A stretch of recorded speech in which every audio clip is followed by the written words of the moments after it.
Here now, former Arkansas Governor Mike Huckabee. Governor, it's great to have you on this. And I'm not sure what violence she's talking about in the last 2 weeks because I haven't seen any reports of it. And I happen to read everything. And to say that we need to have people coming in to monitor our elections, I mean, what the left and MSNBC are doing is clinging to a narrative that something happened on January 6th, almost 2 years ago, and now the entire democracy is under attack. And oh my goodness, it's going to happen again, except there's no proof or evidence to back that up.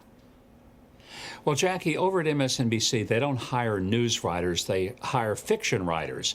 And then they hire people like Nicole Wallace, who is just a bitter Republican who didn't have things turn out like she wanted. So she found a home over there where she can just be as hateful as she wants. Let me tell you something about her. When my daughter was press secretary at the White House, Nicole Wallace talked about wanting to go up and grab her by the throat and choke her while my daughter was at the podium. Now, that's kind of violent. And just last night, one of Marco Rubio's campaign volunteers was severely beaten. I mean, severely beaten, is in the hospital and has some very significant injuries. So the violence that I'm hearing about and the violence that we see is often the violence that we hear from the left.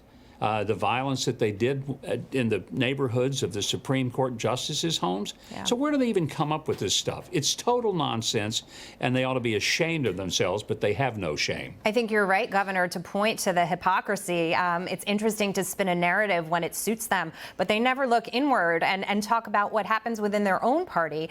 Speaking of which, MSNBC anchor Jonathan Capehart tells President Biden, "I'm scared." Listen.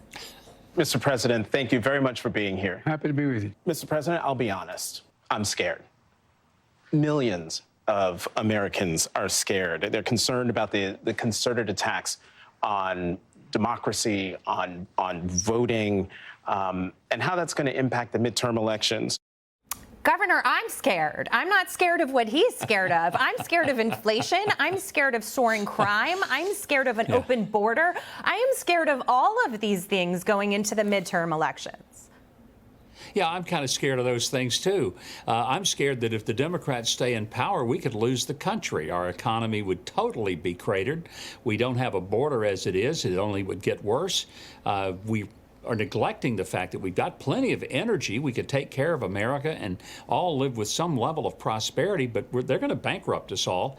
But, you know, I'm not so scared. Capehart sounded like some little kid that's scared. I hope he doesn't try to go trick-or-treating next week on Halloween, because I'm afraid he'd just be terrified of the costumes that he might see out in the neighborhood. So maybe he needs a safe space. Maybe he needs a popsicle, a puppy, and a few puzzles to play with, and he'll be better. But for the rest of us, here's how we're going to handle our fear. We're going to the polls. We're going to vote. And today I went and early voted in Arkansas. By the way, I did vote for my daughter, just to clear up any confusion about that. But the truth is, there were long lines, and the election workers say record numbers.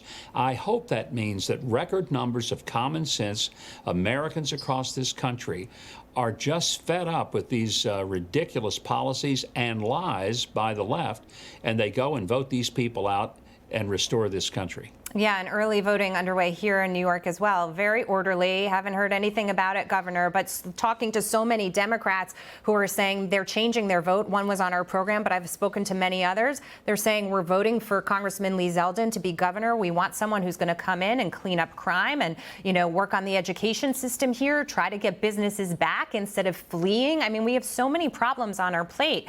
And on the left, the narrative is completely constructed in a way to try to deflect from what the serious issues are. Final word. Well, I think we're going to see a much bigger red tsunami on Election Day than any of the polls are predicting.